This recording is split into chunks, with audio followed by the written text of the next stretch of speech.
We're going to take a look at dividing whole numbers the way we do it in fifth grade. We use the acronym off to the side. It says, does McDonald's sell cheeseburgers? It gives them the order to complete the division steps. So first they're going to divide, then they're going to multiply, then they're going to subtract, check the work, and bring down. And then you just go right back up to the top and start dividing, multiplying, subtract, check, bring down. Keep doing those steps over and over again until you have nothing else to bring down. And there's a couple more steps to take a look at before we know we actually have an answer. So when we're solving this, the first thing I ask the students to write down is the acronym, does McDonald's sell cheeseburgers? So they know that they have to divide, multiply, subtract, check, and bring down.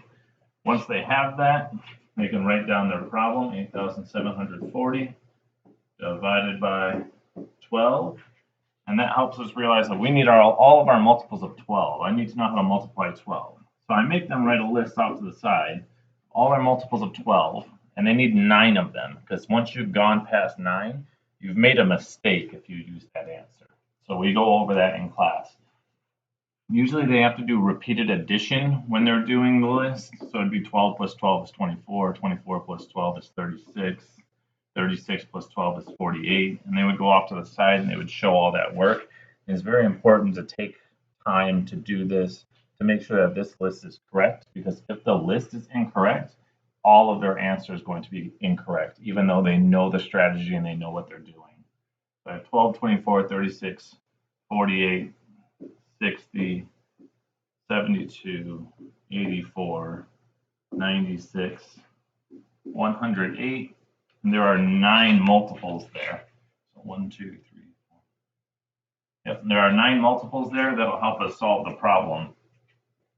So the first thing I tell the kids to look at is just that 8. You have 8 pieces. How many groups of 12 can you make?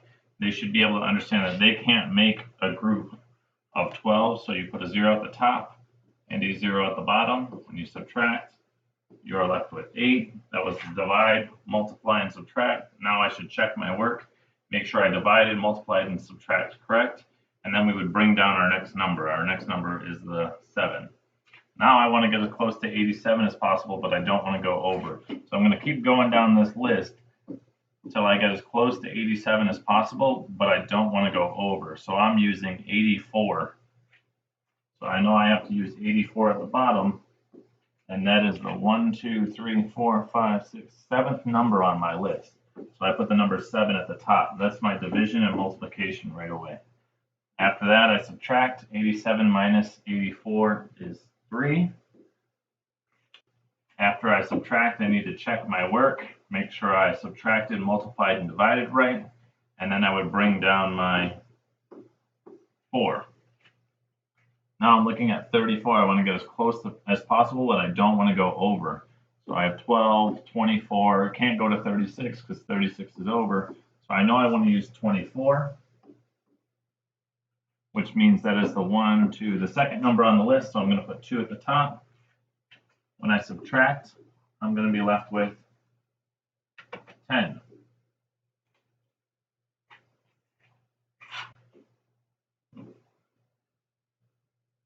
After I'm done subtracting, I would check my work, and then I would bring down my next number. So the next number on my list is another 0. So now I have 100 pieces. I want to get as close to 100 as 100. I want to get as close to 100 as possible. I'm going to use the number 96. 96 goes down at the bottom. That is the 9th number on my list. So I'm going to put 9 at the top. When I subtract 100 minus 96, this is where students need to know to regroup and how to regroup to make sure we don't subtract incorrectly. 100 minus 96 is 4. After that, I would check my work, make sure I divided, multiplied, and subtracted correct, and then I would bring down my next number, but there is no other number to bring down.